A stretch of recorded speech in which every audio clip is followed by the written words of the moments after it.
নমস্কার, ক্ষীরকাতার নতুন একটি পাতাতে আপনাদের সকলকে জানাই স্বাগত। আশা করি সবাই ভালো আছেন আর আমরাও খুব ভালো আছি।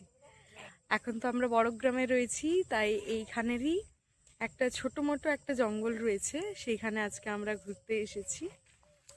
তো এই যে দেখছেন প্রচুর গাছ, এখানে প্রচুর আগে গাছ ছিল, অনেক গাছ কেটে ফেলা হয়েছে, যার জন্য একটু জঙ্গলটা এখন ঘনত্বটা কমে গেছে। আর এই যে আমি একা আসিনি, ওই পাশে এসেছে ও বুনু ভাই, সবাই এসছে। চলুন আপনাদেরকেও আরেকবার জঙ্গলটা একটু ভালো করে দেখিয়ে নিই। আর এখানে রাস্তাটা তো অসাধারণ, যে রাস্তাটা দিয়ে এলাম, আসার সময় তো দেখানো হয়নি, চলুন যাওয়ার সময় আপনাদেরকে দেখাবো।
এই জঙ্গল ঘেরা আঁকাবাঁকা পথ আমার খুব ভালো লাগে।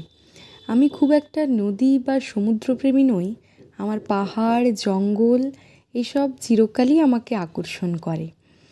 আর এই জঙ্গলটির ভেতরে দিয়ে রাস্তা চলে গেছে, সেই রাস্তাটি দিয়ে আমি অনেকবারই পেরিয়েছি, তবে এভাবে ওই জঙ্গলের ভেতরে গিয়ে দাঁড়ানো বা জঙ্গলটাকে উপভোগ করা আমার খুব একটা হয়ে ওঠেনি।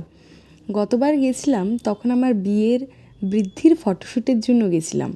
তখনই প্রথমবার আমি ওই জঙ্গলটার ভিতরে ঢুকেছিলাম এবং আমার খুব ভালো লেগেছিল। তাই আজকে যখন ওকে নিয়ে আসতে পেরেছিলাম, তাই ভাবলাম একবার ওকেও এই জায়গাটা ঘুরিয়ে নিয়ে যাই। আর বিয়ের আগে তো আমি, ভাই বা বুনু আমরা অনেকবারই এসেছি, তবে এতটা গভীর পর্যন্ত যাইনি। হেঁটে হেঁটে আসতাম বিকেলের দিকে, রাস্তাটা ধরে সোজা কিছুটা পথ আসার পরে আবার ফিরে যেতাম, কারণ সন্ধেও হয়ে আসতো আর অতটা পথ হেঁটে হেঁটে যাওয়াটা হতো একটু কষ্টকর, তাই কিছুটা গিয়ে আবার চলে আসতাম। দেখলেনই তো বিকেলের সূর্যাস্তের সময় কি অপূর্ব লাগে রাস্তাটা দেখতে। আর এই যে দেখুন বাড়ির কাছাকাছি চলে এসেছি। চলুন আজকের ভিডিওটি তাহলে এখানেই শেষ করছি। আবার দেখা হবে আপনাদের সাথে ক্ষীরখাতার নতুন একটি পাতাতে। ততক্ষণে সবাই ভালো থাকবেন, সুস্থ থাকবেন আর সবাইকে ভালো রাখবেন।